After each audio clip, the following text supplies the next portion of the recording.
flowers are popping up more and more at restaurants, on the menu, at the grocery store, on product labels. Many of us probably know what GF stands for. It stands for gluten-free.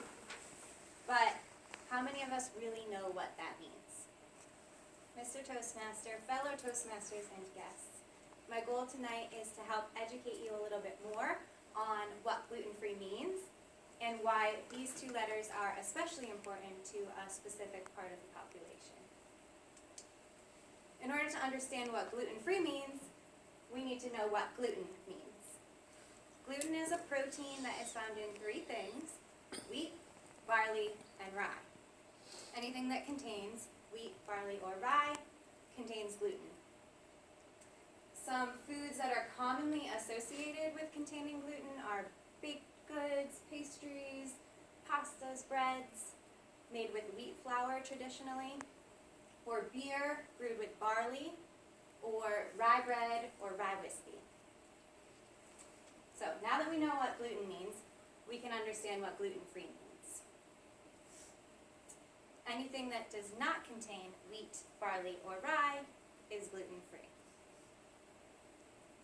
A lot of foods are naturally gluten-free, like fruits, vegetables, nuts, seeds. Even certain grains like rice or quinoa are gluten-free. So looking at this slide, you might think to yourself, okay, I got it. Gluten is bad, and gluten-free means good for you or healthy. But keep in mind, nowadays you can get just about any food under the sun in a gluten-free version, from cupcakes to pancakes to pizza to pasta.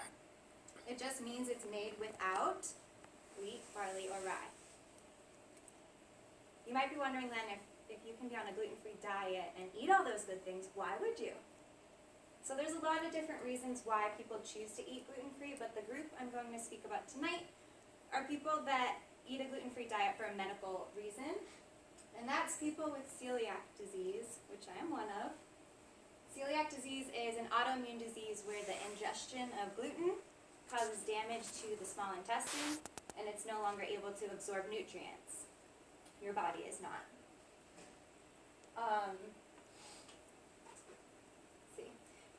So the way it was described to me is that a healthy small intestine looks like the image on the left.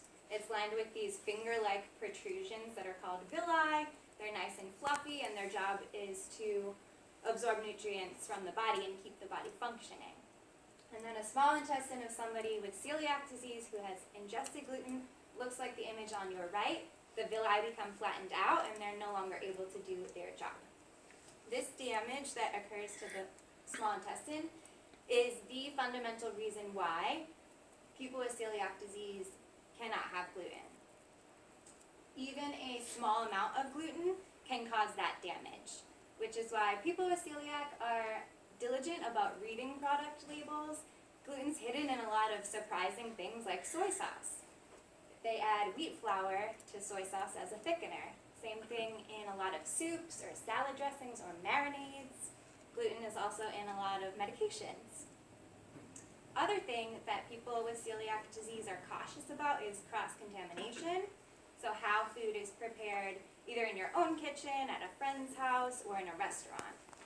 For example, if you go to your friend's house and they bought you gluten-free bread, which is super nice of them, but then they put it in their toaster where they put their regular bread, there's a high risk of cross-contamination, and even that small amount can cause damage to the small intestine. So nice gesture, but got to be careful.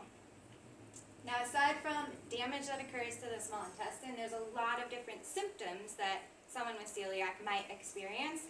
It's recorded that there's over 200 symptoms, and it varies from person to person. I've listed some of the popular symptoms, or most common, ranging from digestive issues to headaches, migraines, even seizures, brain fog, affecting the mood, itchy skin rashes is another one, or neuropathy, so like tingling and numbness in the hands and fingers. So definitely a lot of uncomfortable symptoms. Along with that, there are some long-term risks or implications. If someone with celiac continues to eat gluten, either they're undiagnosed or they just choose to, or if they are cross-contaminated, and ingest gluten on a regular basis. So malnutrition would be the big thing because the villi are no longer able to absorb nutrients.